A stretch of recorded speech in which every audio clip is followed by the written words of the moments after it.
Have you ever looked at someone and thought, he just doesn't seem like the same person anymore? Maybe a loved one, a neighbor, or even someone in public life. Their eyes look the same, but something behind them has changed, quietly, slowly, but deeply. You can't quite put your finger on it, but you know something isn't right. That's the kind of shift people started noticing in King Charles VI of France. Now, I know what you might be thinking. What does a medieval king from the 1300s have to do with us today? But stay with me here, because this isn't just dusty history. It's the story of a man who sat on one of the most powerful thrones in Europe and gradually lost everything. Not because of war, not because of betrayal, but because his mind turned against him. And as someone who may have seen others struggle with mental health or even felt those quiet changes yourself, this story hits differently. It's not just about kings and crowns. It's about the human mind and how fragile it can be, even when you're wearing a crown. Let's take a walk back through time, Paris in the late 1300s. You'd hear the clatter of horses, the tolling of bells, and the soft shuffle of cloaks across stone floors. France was still recovering from the plague, and people were desperately searching for stability. When young Charles took the throne, there was hope. He was handsome, sharp, and for a while quite capable. People liked him. He brought peace. He cut taxes. For a moment it felt like France might finally breathe, but one summer afternoon on a dusty forest road, something snapped. Charles was leading a small military expedition through the woods when a man suddenly rushed toward the group, shouting that the king had been betrayed. He said it once, no details, no names, just, "You've been betrayed." And that was enough. Without warning, Charles turned on his own men. Sword drawn, wild-eyed, he attacked his own bodyguards like they were enemies. One moment he was king. The next he was a man possessed. It took several nights to hold him down. He collapsed unconscious, with foam at the edges of his mouth. Now in our time, we might have called it a mental break or even a psychotic episode, but back then, they didn't have those words. They just had fear. When they brought Charles back to Paris, the court tried to pretend nothing had happened. Maybe it was the heat. Maybe he was just tired. They tried to smooth things over with feasts and celebrations, anything to distract the people. But something had changed, and those closest to him knew it. He began to forget things, not the way we forget where we left our glasses or why we walked into a room, but big things, like who his wife was, or that he was king at all, and on good days, he still seemed like himself. That's what made it so confusing. He would smile, speak eloquently, play music, but then, without warning, something would shift. His expression would flatten. He'd look through people instead of at them. He'd wander the halls at night, talking to shadows. There were even moments he believed his body was made of glass. Can you imagine? He asked to have his clothing reinforced with iron bands so he wouldn't shatter. That's how terrified he was of simply breaking apart. And what do you do when your king believes he's made of glass? People didn't know. His advisors didn't know. His doctors didn't know. Some tried herbal remedies, others prayed. A few, more cynical than the rest, started scheming for power while he wasn't fully aware. Now, for those of us who have lived a little longer, maybe we've seen this kind of change in real life. Slow, painful, and difficult to talk about. Maybe it was a parent or a partner whose memory started to slip, or someone who grew more confused, more frightened, or simply more distant. We know now that mental health doesn't just affect the young, it affects all of us, and it certainly did back then too. But the real tragedy of Charles VI isn't just his illness. It's how the world around him reacted, because the throne doesn't stop turning just because the man sitting on it is suffering.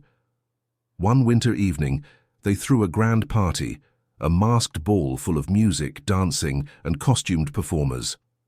Charles, still struggling but trying to act normal, dressed in a wild man costume like many others that night. The outfits were covered in resin and flax, meant to resemble mythical forest creatures. Then someone walked in with a torch. You probably don't need me to tell you what happened next. One man brushed too close to the flame. The costume caught fire. In seconds, several of the dancers were engulfed. They ran, screaming, through the ballroom as guests panicked and fled. 2 died on the spot. 1 died the next morning. The king barely escaped, found hiding under a wine barrel, curled up, rocking. After that, whatever hope was left that he might recover, it faded. The people began to murmur openly. Nobles started looking elsewhere for leadership. And the queen? Well, she began spending more and more time behind closed doors with advisors of her own, but we'll come back to her later. For now, what matters is this. Even kings can break.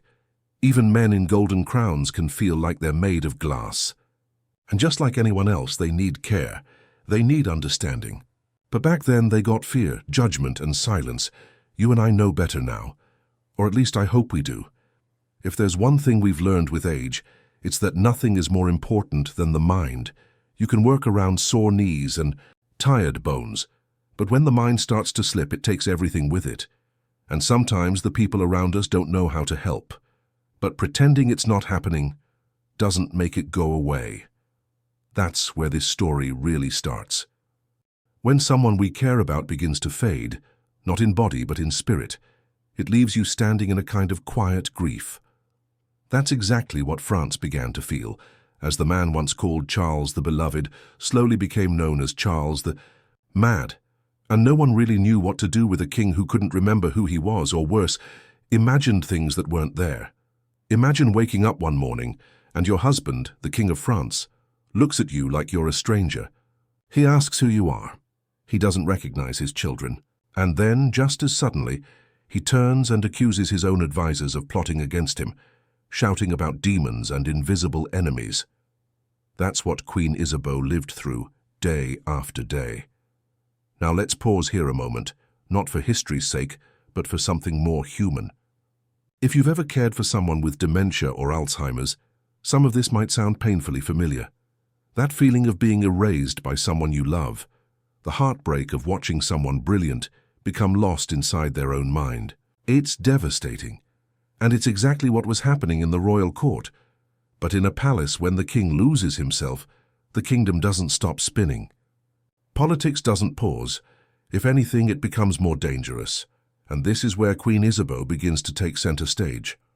Now, depending on which historian you believe, Isabeau was either a cunning schemer or a desperately loyal woman doing the best she could. Personally, I think the truth lies somewhere in between, because when your husband, the king, slips into madness, someone has to sign the laws. Someone has to negotiate with foreign powers. Someone has to protect the children, and Isabeau did. All of that and more. She began to work closely with a council of powerful men, many of them not exactly trustworthy. But what choice did she have? Every decision she made came with a risk. Say too little and you're seen as weak. Say too much and you're accused of ruling in the king's place. It's a high-wire act with no net. And the people? They didn't trust her. Rumors swirled through Paris like smoke. They said she was manipulating the king, that she had lovers, that she wanted the crown for herself. Truth? Lies? It didn't matter. In politics, the whispers often matter more than the facts. Meanwhile, Charles continued to spiral. He began believing he had a twin. Not a metaphorical one. A real, physical double who looked just like him and was stealing his identity. He ordered guards to make sure the other Charles didn't enter the palace. Some days he refused to speak, claiming he wasn't the real king. Other days he would scream that imposters had taken over the court. Now, I know that sounds wild. But think about it. When your mind starts fracturing, it tries to make sense of the chaos any way it can.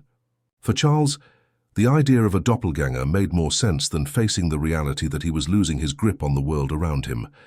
And what a world it was. France wasn't just struggling with a mad king. It was also tearing itself apart from the inside. Two powerful factions had formed, the Burgundians and the Armagnacs.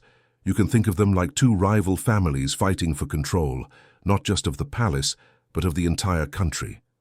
The Burgundians were clever, calculating, and wealthy. They believed in strong trade and alliances. The Armagnacs were more traditional, military-minded, nationalistic, and deeply tied to the royal family, and both sides used the king's madness like a weapon. When Charles was having a good day, they'd parade him around like a puppet. When he was lost in delusion, They'd argue over who should rule in his place. It's hard to describe just how chaotic this period was. Imagine if half your country followed one leader, the other half followed a different one, and the actual leader, the king, was locked in a chamber talking to ghosts. That's what France had become. And the heartbreak didn't stop there. Scandal rocked the royal household when questions arose about one of Charles's sons. Whispers said he wasn't really Charles's child at all. Maybe the madness had ruined more than the king's mind. Maybe it had poisoned his marriage, too. Whether or not it was true, the doubt stuck. And doubt, as we know, can be just as destructive as truth. While all this was going on, England saw its chance. You've probably heard of Henry V, the English king who inspired Shakespeare's famous battle cry at Agincourt. Well, this is the moment when he steps in.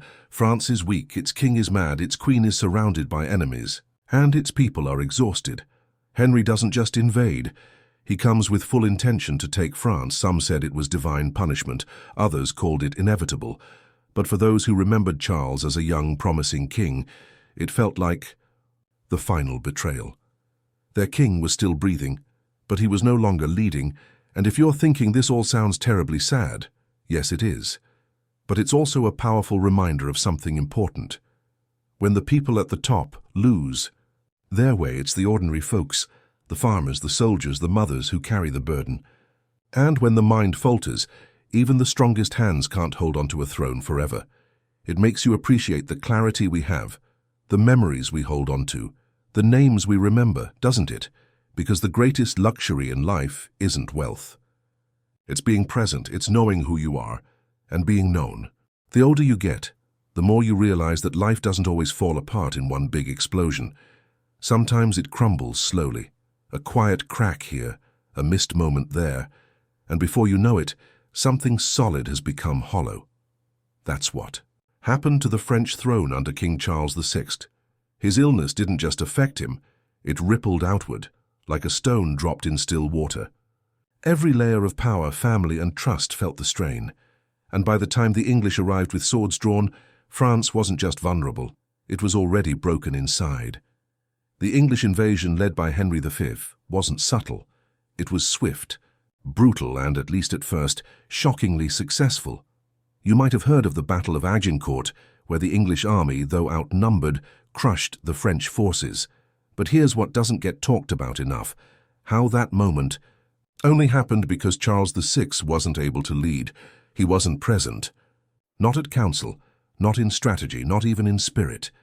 In fact, the king's condition had become so serious that his court was largely run by stand-ins, rotating regents, and a string of self-interested nobles who claimed to speak in the king's name.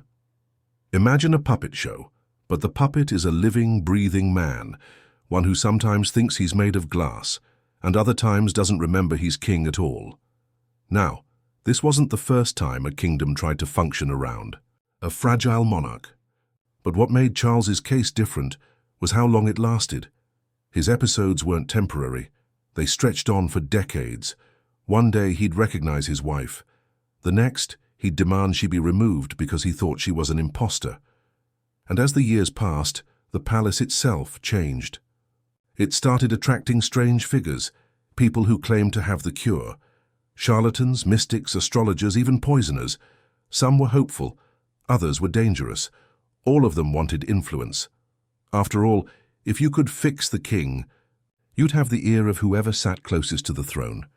It turned into something like a circus, but with velvet robes and royal seals. Some offered potions made of herbs, while others performed rituals in secret chambers. They whispered of planetary alignments, ghostly afflictions, and spiritual curses. One even claimed Charles was under a spell placed by an old court rival. Desperate times lead to desperate beliefs. Historians still debate whether any of these strange cures helped or harmed him further. There are no clear answers, only fragments of stories and records scribbled in the margins of royal letters. But what we do know is this: he never fully recovered. Then came the moment that shook France to its foundation. Under increasing pressure from both the English and internal factions, Charles, guided, perhaps manipulated by his advisors, signed an agreement that stunned the kingdom. He disinherited his own son and declared that the throne of France would pass to Henry V's heirs. Think about that for a second. A king of France, handing the future of his kingdom to the English crown. Was it madness? Was it strategy? Was it something in between? We'll never really know what Charles understood in that moment. Some say he believed he was securing peace. Others say he had no idea what he was signing. But for the people of France, it felt like betrayal. Their king had given away their future. And the rightful heir, the Dauphin, Charles's own son, was cast aside. That kind of decision doesn't just affect politics. It fractures identity. It makes a nation question itself. If your king doesn't remember who his children are, how? Can he remember what the crown means? And that question lingered. Charles continued to fade. He lived in his chambers, cared for by a small group of attendants. Sometimes he would speak clearly. Other times he would sit in silence for days. One court member wrote that his eyes seemed to look through the world, not at it. The war between the Armagnacs and the Burgundians only grew bloodier.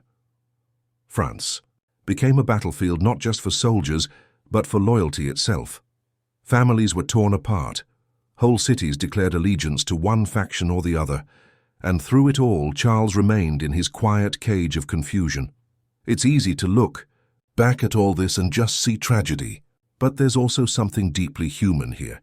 Because the truth is, most of us will face something like this in our lives. Not on a throne, perhaps, but in the rooms of our own homes. A loved one who begins forgetting.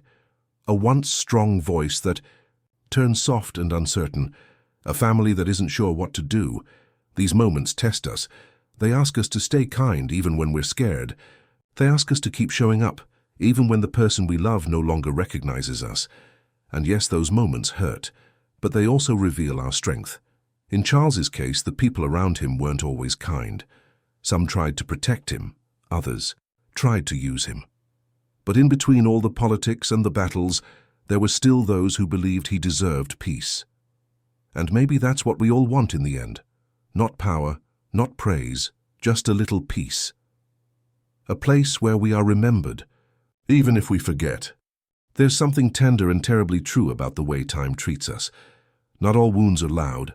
Not all heartbreaks arrive with thunder. Some just settle in like fog, slowly, steadily, until we can't remember what it felt like to walk in clear air. That's what the final years of King Charles VI felt like, for him and for France. A long, quiet suffocation, the kind where no one says the word madness aloud anymore, because it's no longer news. It's just normal. By the time he reached his 50s, an age many people in his time never even lived to see, Charles had become more shadow than sovereign.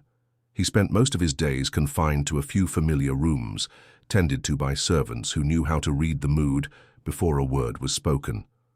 He had his routines, certain foods, a handful of psalms he recited over and over, and occasional moments of piercing clarity that came and went like a candle flickering in a gust. It's said that on some evenings he would walk the palace corridors and touch the walls gently with his fingers, whispering to them as if they were old friends. He wasn't angry. He wasn't violent. Just lost. And yet outside those palace walls, the consequences of his absence were devastating. Remember the agreement he'd signed, the one that gave the French crown to the English king's son? Well, it didn't go smoothly. The French people didn't take kindly to being handed over like a dowry. Neither did Charles's disinherited son, the Dauphin Charles, who would later become Charles VII of France, now had two competing kings. One, Henry VI of England, just a baby, crowned in Paris under the terms of Charles VI's agreement. The other, his actual French-born son, raised in the shadows but still defiant. Two kings, two courts, one crumbling kingdom. It was a mess, and while armies clashed and towns changed flags, and families swore oaths 1 month only to break them the next, Charles sat quietly by a fire, sometimes muttering to himself, sometimes staring blankly into the flames. Some nights, they say, he spoke clearly. About his youth, about his victories, about a time before the forest, before the fire, before the glass, and those around him, those who still cared, wondered. Did he remember it all? Did he know what had happened? Or was he just echoing fragments? like a melody hummed by someone who's forgotten the lyrics? We may never know. But what we do know is this. When Charles finally passed away in 1422, it wasn't with fanfare or applause. There were no grand parades, no poems written in his honor. France was too divided, too exhausted, too distracted. He died in the middle of a war he couldn't stop, in a palace that had long since stopped being a home. He died in silence.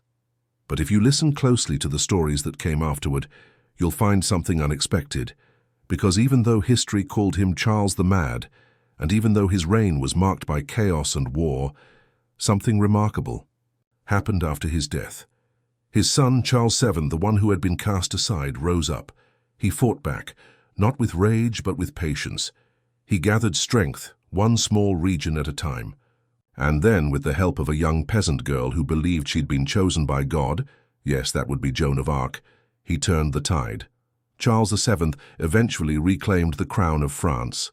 And in doing so, he redeemed not just himself, but something of his father's legacy too. Because the truth is, we don't always get to finish the story. Sometimes all we can do is light a small fire and hope someone else carries the torch forward. Charles VI may not have been able to save France, but his son did. And that, in its own way, is a kind of healing. Now, when you visit Paris, you can walk through the same halls where Charles once lived. You can stand beneath the towering arches of Notre Dame and feel the weight of centuries pressing down. And if you visit the Basilica of Saint-Denis, where French royalty lie at rest, you'll find Charles's tomb quiet, unassuming. No grand statue, just a marker, a name, a memory, and maybe, just maybe, that's enough. Because here's the thing, aging doesn't mean we disappear. Illness doesn't erase who we are, and being forgotten by some doesn't mean we were never known. Charles lived a life shaped by pain and confusion, yes, but he also loved, ruled, tried, failed, and mattered. He mattered, just like we all do, even when the world moves on, even when the throne is taken, even when the memories fade, we matter, and that's the quiet dignity Charles never truly lost. It's strange how even in death some stories don't end. They just shift into quieter forms, carried in whispers, written in the lines of old books, or tucked away in corners of memory that only reawaken when someone, somewhere, says the name out loud. Charles VI was gone, but the shadows he left behind didn't vanish. The wars continued. The alliances shifted. New names rose and fell. But the memory of a king who lost his mind and somehow kept his soul lingered like the echo of a forgotten song. And isn't that how many of us are remembered? Not for our titles or victories, but for how we endured what was hardest. What Charles suffered from, we now believe, might have been a form of schizophrenia or severe bipolar disorder. Back then, they didn't have those words. They called it madness, as if it were some storm that blew in from nowhere. But we know better now. We know the mind is delicate, beautiful, complex, and sometimes burdened with a weight it can't carry alone. What's remarkable is that even with all he endured, the hallucinations, the confusion, the fear, Charles wasn't hated. Not really. Feared, yes, misunderstood, certainly. But even in his darkest hours, there were those who served him with gentleness, who shielded him from the cruelty of court gossip, who tried, in quiet ways, to bring him peace. And maybe that's the lesson we carry with us. Because as we grow older, many of us will know someone who forgets, someone who struggles to remember names, places, even faces, and sometimes that someone might even be us. But forgetfulness is not failure, illness is not weakness, and being cared for is not shameful, it's a form of love. We live in a world that often forgets the wisdom of aging. But here in this story, we're reminded that age brings not just wrinkles and aches, it brings perspective, kindness, the ability to see a person as more than just what they've lost. Charles VI's reign is remembered for instability, yes, but it's also a reflection of how deeply human the crown really is. For all its glitter and gold, it couldn't protect him from what lurked in his own mind. And yet, he lived, he endured, and even when his voice trembled, his presence still mattered, Maybe you felt like that at some point, like you're not quite the person you used to be. Maybe the mirror doesn't always reflect the story you still feel burning inside. But let me tell you something. From one heart to another, your worth isn't tied to memory or perfection or the version of yourself from 20 years ago. Your worth is in your presence, in how you still care, still hope, still show up. So if there's someone in your life who's beginning to forget, hold them close, speak their name gently, sit with them in the quiet, without needing answers.